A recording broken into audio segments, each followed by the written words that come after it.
Pour moi, le français, c'est une histoire d'amour, hein.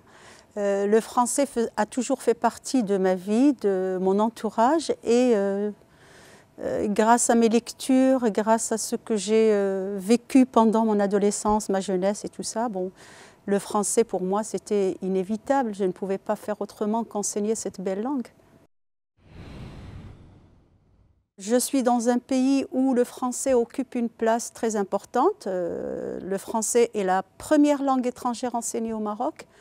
Le français, c'est aussi une langue qui est très utilisée dans le domaine administratif, dans l'enseignement supérieur, même si actuellement le français dans les lycées est devenu une langue étrangère tout simplement.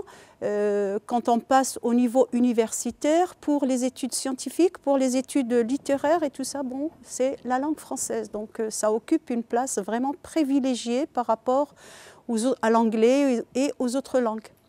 Il y a d'abord l'arabe et puis ensuite, tout de suite, c'est le français qui est la langue la plus importante. La francophonie aussi est vécue par les Marocains comme une seconde nature. Les Marocains, dans la société, parlent français, aiment tout ce qui est francophone.